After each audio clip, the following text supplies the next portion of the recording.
Now we are discussing about mass spectroscopy, and mass spectroscopy is used to identify the mainly molecular formula and molecular weight of a given sample or given compound.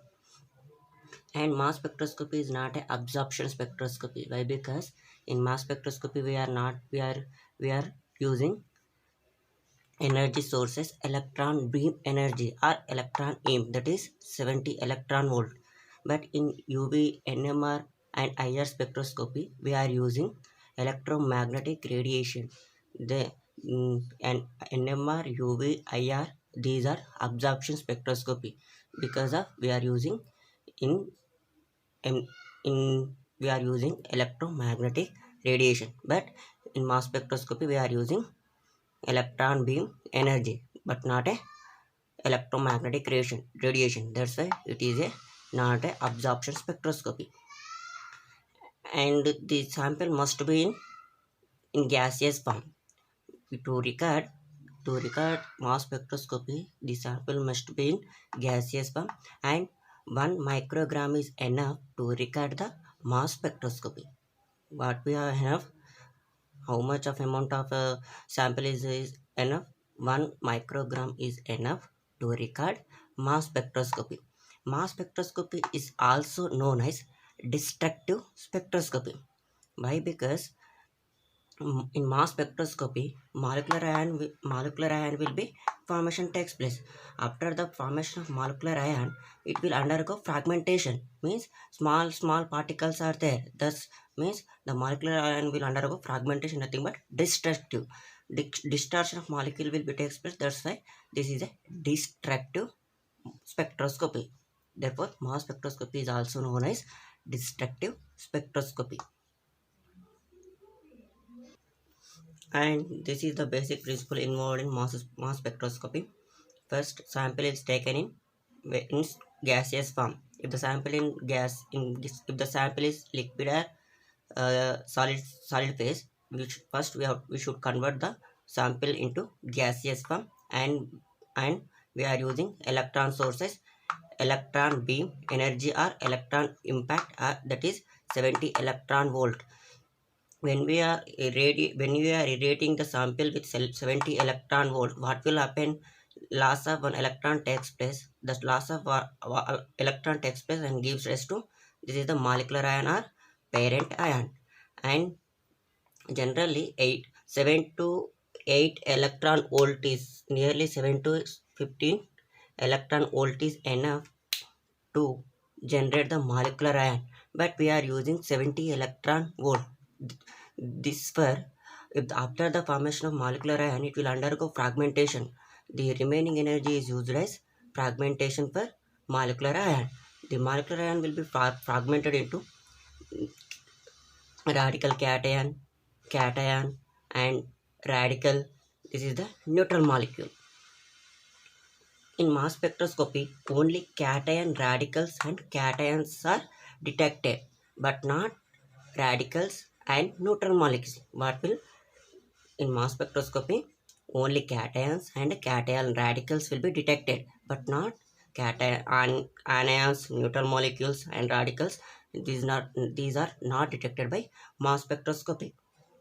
And mass of the molecular ion same as original molecule.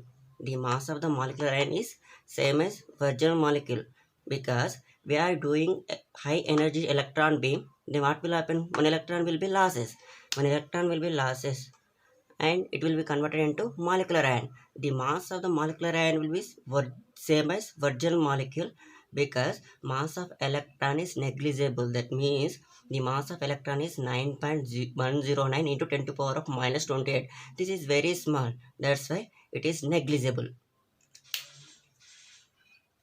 In mass spectroscopy, molecular ion is detected as m by z value. That means a mass to charge ratio. M by z nothing but mass to charge ratio.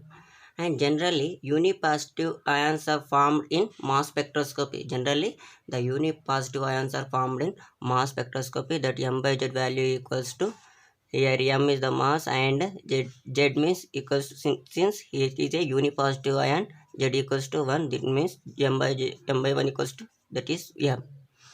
If dye positive ions are formed, these are the rarely formed dye positive ions. If dye positive ions are formed, M by Z equals to M by 2, means since Z equals to 2. If tri positive ions are formed, since Z equals to 3, that means M by 3. And presentation of mass spectroscopy and presentation of mass spectral data or mass spectroscopy in two ways. This is the bar graph and this is the tabular representation.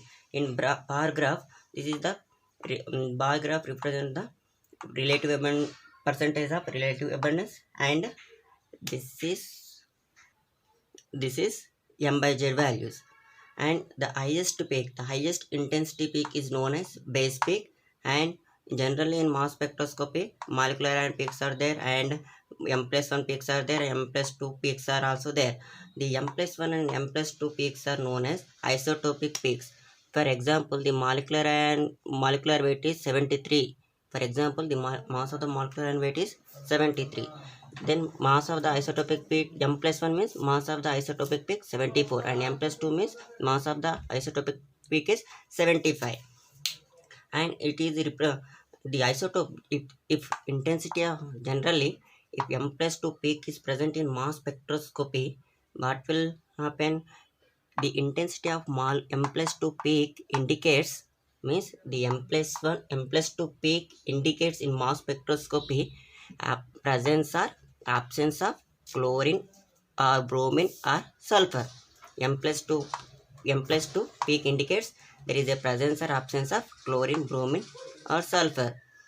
For example, if molecular ion peak is 100% and if M plus 2 peak is 32, for example, if molecular ion peak is 100%, then M plus 2 peak is 33%.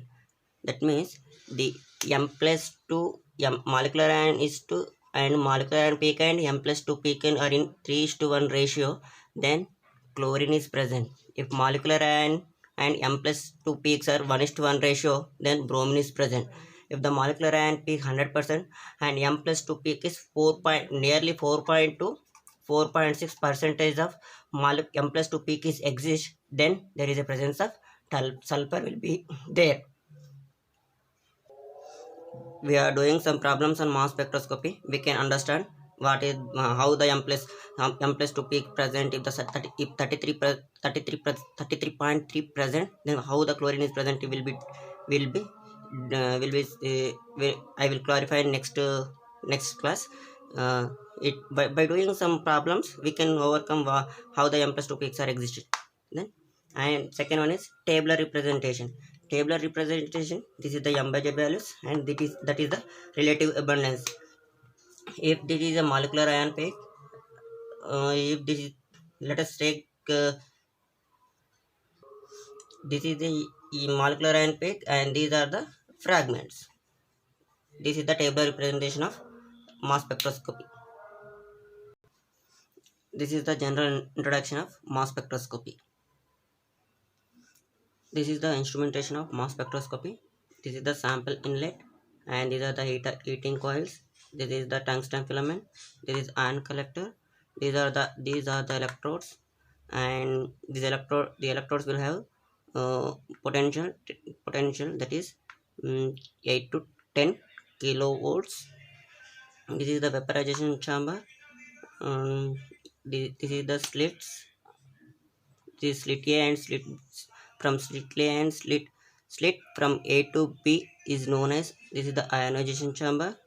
This is the ionization chamber, and slit B to C is known as ion acceleration chamber. These are the magnets and detectors and amplifier recorder. First, the sample in mass spectroscopy, the sample taken in gaseous or liquid or in solid form. If the sample is in gaseous form, there is no problem.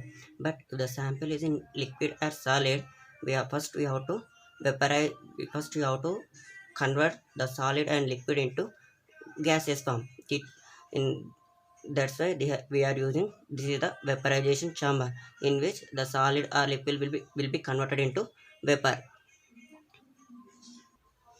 In vaporization chamber, the sample must be in gaseous form, and the vaporized sample come into the ionization chamber, that is from slit A to slit B is known as ionization chamber.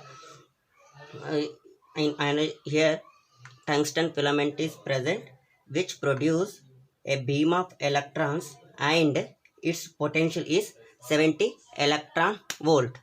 Its potential is 70 electron volt. So the beam of electrons will attract this tungsten filament and converted into molecular ion. Means here one loss of one electron takes place and it converted into molecular ion. The electrons, this is the ion collector, means electrons are collected by this ion collector. Here we are using 70 electron volt. The molecular ion further fragment into individual molecule cations and anions and radicals, and these cations and anions and radicals and go through the ion acceleration chamber. In ion acceleration chamber, the electrodes are present. The electrodes have 8 to 10 kilovolts of potential, and it will attract the if molecule if ions are there, it will be attracted in the positive electrodes.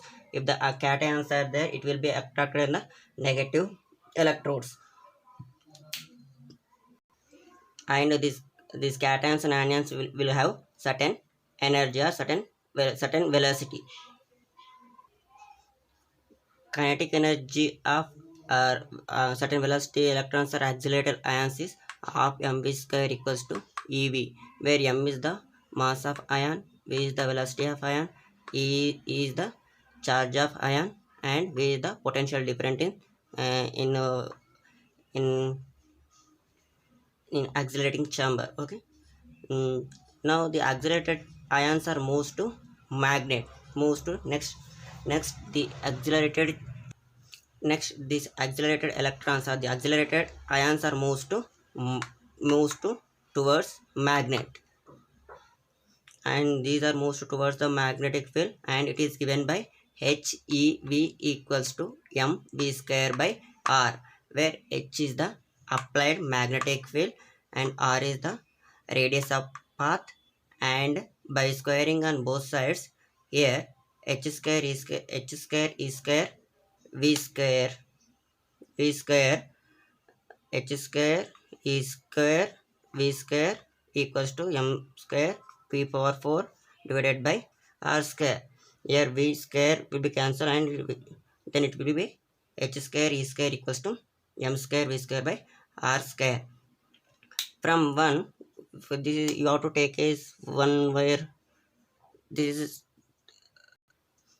from 1. Here see, from 1 what will mv square equals to 2 ev.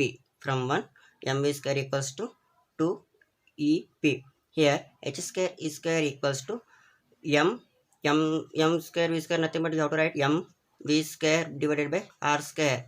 Here mv square equals to 2 ev divided by r square, and e square and e will be cancelled. Then what will h square equals to m square v divided by r square. Now we are doing m square. Now sorry, it is not a square, it is a 2v. Then finally m by e equals to what will h square, it will r square moves to here, r square divided by 2v. By using this formula, we can find out the molecular weight of molecular weight of molecular ion or its fragments ion. And this is the here the mass analyzer is present. In this mass analyzer, ions are moved based on the molecular weight, and based on the molecular weight, and it will be detected by the detector and amplifier, and amplify the signal, and the recorder will give the signals or intensity peaks or under which type of ions are there, and what is the molecular formula and what is the molecular weight will be recorded in the recorder. This is the instrumentation of mass spectroscopy. Thank you.